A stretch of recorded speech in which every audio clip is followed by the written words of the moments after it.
Welcome to Good Goodbyes, the Funeral Facts podcast. We are really glad you found us. In this podcast, me, Simon, a funeral director, and me, Tina, I'm an independent celebrant. We're going to discuss all things funeral in an informal space to demystify what happens when we say goodbye. Based on your questions and queries, Si and myself are two industry professionals that are going to chat through the hows, whats and wherefores. We actively work in the funeral industry in Devon in the UK. So, we hope you enjoy the episode ahead. Welcome to Good Goodbyes. Hello everybody, welcome to Good Goodbyes with me, Si. And me, Tina. And today we are joined by another funeral director because this is an opportunity to see somebody else's opinion other than mine. And also, Kate, you've joined us because I thought it'd be really nice to get the perspective of a female in the industry as well. So that's really lovely to have you Thank here. you very much Thank you for making the time for us. Thank you for inviting me to join you. That's all right. And in the UK, listeners, we are in the middle of the children's school holidays, so anything could happen. So we're all anticipating.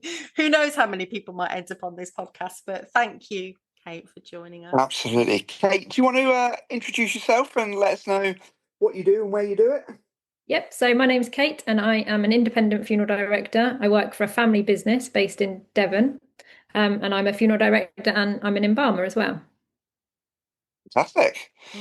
So, I mean, from a fellow sort of family-run business, pretty all-consuming, isn't it? Very much so, yeah. It's definitely not your typical 9 to 5. It's any hour of the day or night that you could get called out. Yeah, absolutely.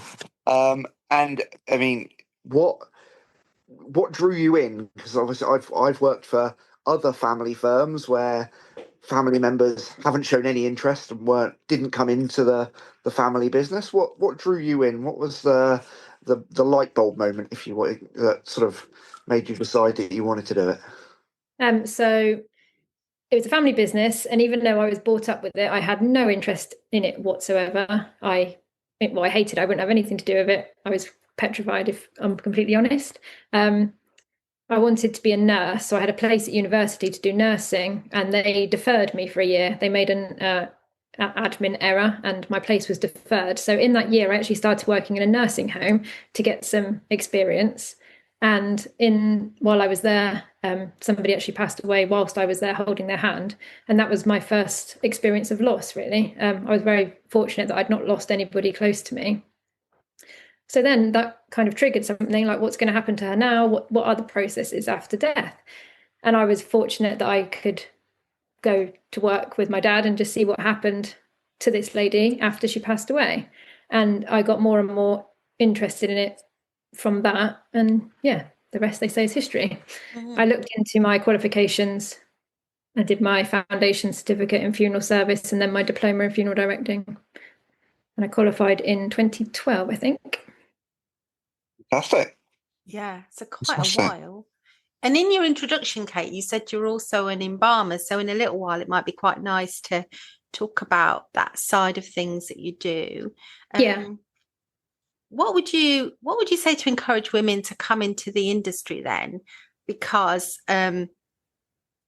not in more recent times, because you see a whole range of different people in the industry, and it's really quite wonderful. But historically, it was a very male profession. Would you say the same, Si? Yeah, I think when I started, but around the same time as Kate, actually, I think there were more male names above the doors, shall we say? But it was starting that there were more women kind of interested in coming in then, and I've noticed over these last 15 or so years that has definitely been a trend, if you want to call it a trend. And I don't know what's changed. I don't know if Kate's got any insight or her views on this. No, I agree. It was a very male-dominated career. It was everybody well, everybody seemed to be male. But when I did my training, there was 5 of us, and we were all girls or all women. And now, yeah, there's definitely a lot more women. I get feedback, kind of saying it's nice to have a woman's touch. Perhaps we're slightly more empathetic. I don't know. But yeah, it's definitely it's a career that's changing. There's definitely more women involved, but not just in the funeral directing, in all aspects, like running crematoria, in the mortuaries, because it always was very male heavy. But yeah, and also embalmers, there's more women embalmers around. Yeah, absolutely. I would say, I mean, if you go to our sort of main hospital here, the Royal Devon and Exeter, the mortuary staff, primarily female, actually. Yeah, and I think, North Devon district, it's the same. is it? Yeah.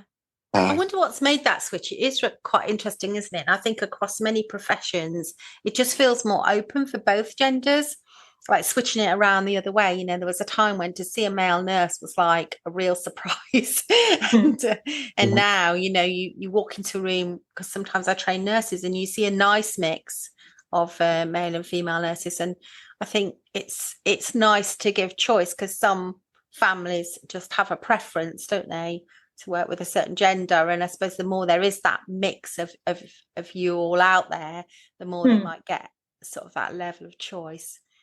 Yeah, I think it's people are a lot more aware of the industry as well, and it was always quite hidden away, funerals, a bit of a taboo subject, whereas now it's a lot more open, it's a lot more talked about, and I think women are probably more aware of their choices. Oh, actually, that is something I could go into. Yeah, the same with any career, really. Yeah, and I don't think I've ever seen the funeral industry at a career fair, actually, but that might be a great thing to do, mightn't it? Because why not? It's an industry with so many different roles and potentials. Absolutely, yeah. I'm sure the co-op probably do something like that. They seem to be kind of recruiting endlessly, so probably out there doing sort of recruitment fairs. But I've certainly seen funeral director colleagues of mine that have gone to schools to do talks, sort of for careers weeks and things like that. Because, like Kate said, it's not quite so hidden away anymore. It's certainly more accessible, and things like this podcast kind of are helping with that as well, without blowing my own trumpet and our own trumpet. No, I would agree with that. I think the more we all keep talking about death and dying and the industry, I think the more comforting and familiar it becomes for people. So actually, I couldn't agree more. So how did you get into embalming, so to speak, then, Kate? What made you think, I'd quite like to do that? Whenever we had anybody embalmed, I was always quite fascinated with the process, and I've always had an interest in the human body and science and biology, and I think that's kind of part of what took me towards nursing. So yeah, I just became more and more interested in it. I read some books about it, and then I applied to join the course to be qualified embalmer, which took 3 years and a lot of driving and backwards and forwards to Wales, but it was worth it in the long run. Yeah, but it's really rewarding embalming. I find you have a body that perhaps doesn't look as good as it possibly could do, and then you spend a few hours and they look lovely, and it's just lovely to be able to give the family that lasting image of the person looking peaceful. It's incredible the difference you can make in a couple of hours, and it's there is a lot to be taken from it, from a personal level as well as from a professional level. Actually, you feel like you've really done some good with that. As much as I'm not an embalmer, I kind of get trade embalmers in. Funnily enough, actually, a lady called Hannah Pierce is my kind of trade embalmer that I use the most. That quite a few are female, actually. But the work that she does and that start to finish point is an incredible thing. Are there things that people misunderstand about embalming? That's kind of a question for both of you, really. That's a whole episode. That is itself, I get asked so many questions about, what do you do? Or do you cut them open? Do you take their brains through their noses? I think they go back to the ancient Egyptian times of taking out organs and putting them in jars. But sawdust and things. When you kind of explain the processes and how scientific it is with the different chemicals you use and whatnot, I think I don't really appreciate that. Yeah, because I suppose the simplest way I think about it in my brain, if I was explaining it to anyone who asked me when I was in my Celebrant role, I would just say it's a gentle preservation process. That's kind of how I try and keep it really simple, because I don't think that everyone wants the detail, although some people might want the detail, and then I would refer them to the specialists themselves. But I try to keep it really simple, like under that kind of umbrella. It's a gentle preservation process which just allows you to either have your loved one at home for longer, or for your loved one to be more accessible between the point of the death and the point of the funeral. So and we say it restores the natural image of the person. That's a lovely way of talking about it, isn't it? I think there's a lot of dehydration and things that happen after death, and it just replaces all that. And these are all natural processes, but you know, sometimes you can enhance the situation for people, can't you? Which I think is what you're both saying. Not with everybody. I think there's certain things that you can't do. We're not miracle workers at the end of the day, but it definitely enhances the natural image of the person. So been in the industry a while then, Kate. What advice have you got for people? What do you wish you'd been told when you first started? I guess I didn't go into it blindfolded, because being that it was a family business, I was very much aware that it wasn't a 9 to 5. It's very much a lifestyle rather than a career.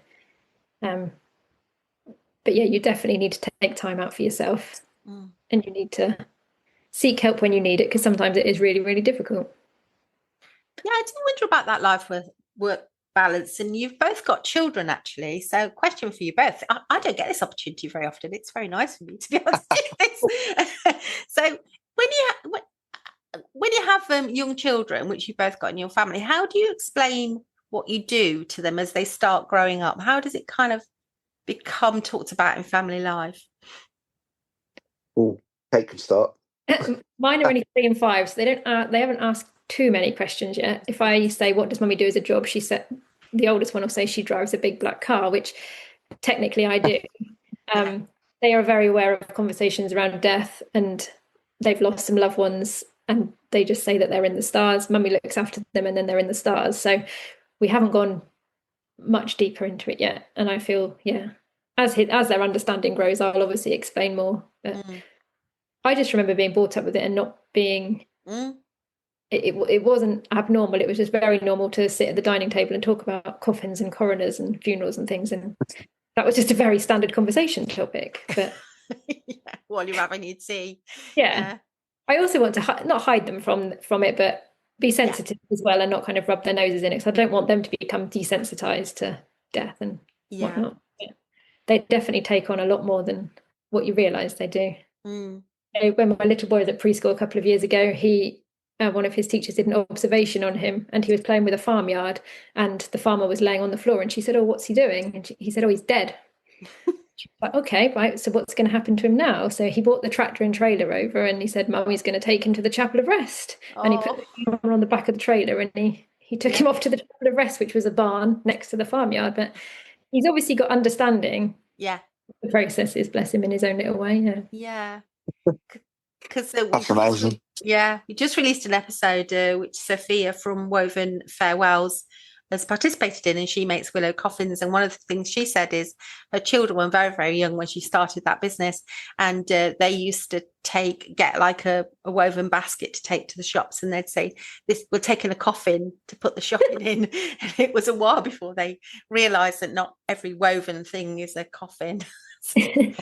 When they were little, like she said, like just learning to talk. So what about you, Si? What do you do? But very similar actually. My daughter knows that I look after people when they die and help them get to heaven.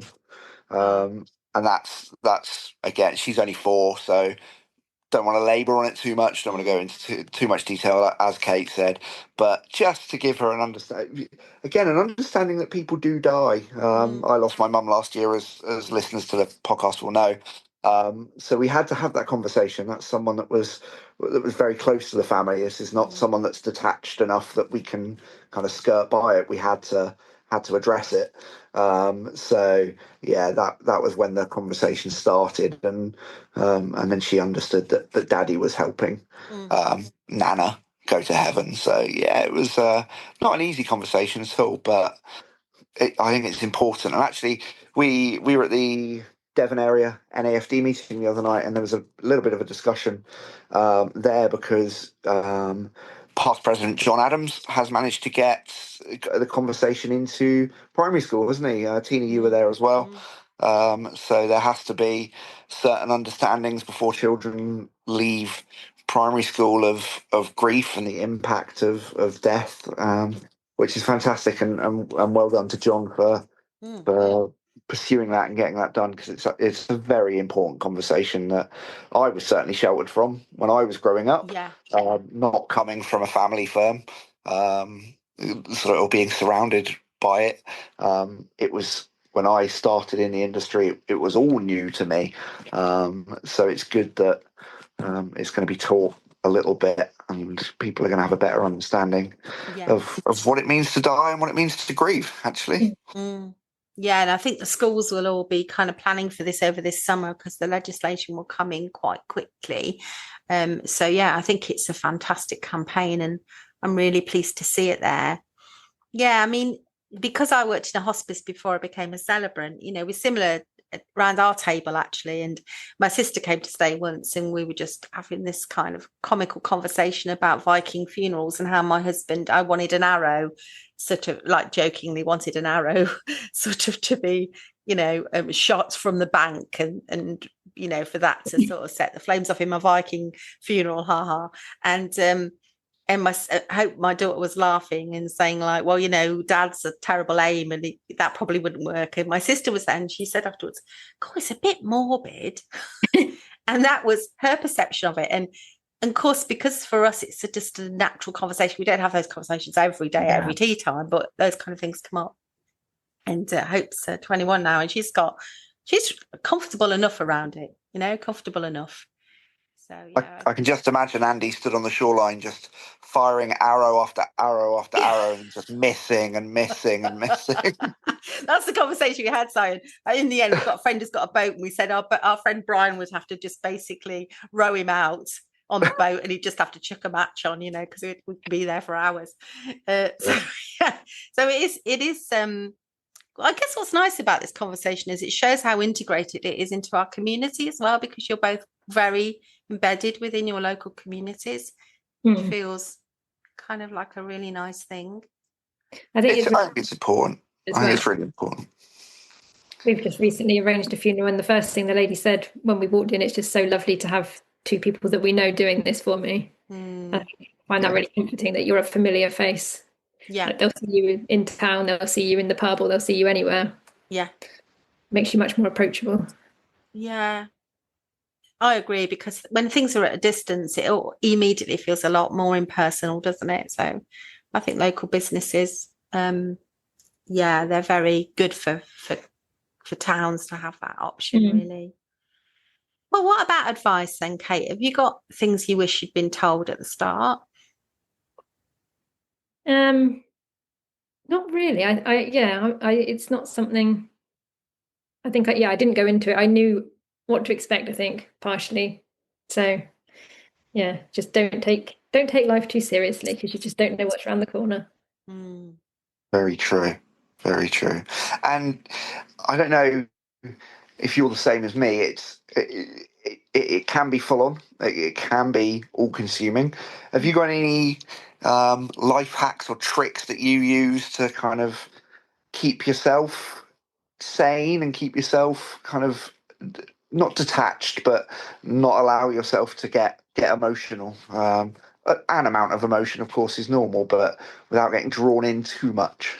Yeah, I think during the services and on the funeral days, you're concentrating so much on making sure it runs smoothly. You don't get too involved with the emotion. You're there for a very practical purpose, to make sure it runs smoothly and to get the coffin from A to B and where it needs to be. But I think it's important to have downtime and take time away from it, and just have some you time, and to reach out if things are difficult, because you are carrying a lot of other people's emotions, and it is going to get to you at some point. I enjoy reading, just getting lost in a book and turning your brain off for a little while, and playing sport, playing netball. Just recently started playing cricket as well, which is just lovely to concentrate on something else. And then absolutely. you can go back to work with a fresh head and start again. Couple of hours where the phone can't ring, and if it does, it's somebody else's problem. Exactly. Yeah. Yeah. We all need to step out, don't we, from that and go back refreshed sometimes. So, Kate, have you thought of your own funeral? Does it make you kind of do a bit more preparation when you're in a job like this? I think in a way it does. Yeah. I think I know I want to be buried. I don't know why. I just don't like the idea of being cremated, which is stupid because I don't really like the idea of being buried either. But there might be other options by the time you get to it, might there? Who knows? You never know. But no, I think it should be I'd like my funeral to be a positive experience. I'd like it to be a celebration of life, lots of music, bright colours. Yeah, and just for people to remember the good times. Yeah, definitely. That sounds really perfect. And before we sort of close our episode, then, is there anything extra you'd like folks to know about working in the industry from your point of view? It's a very rewarding job. I think if it's something that you're thinking about doing, it's definitely something you should look into. You get a lot back from it. It's very difficult, but you do get a lot of positive things back from it.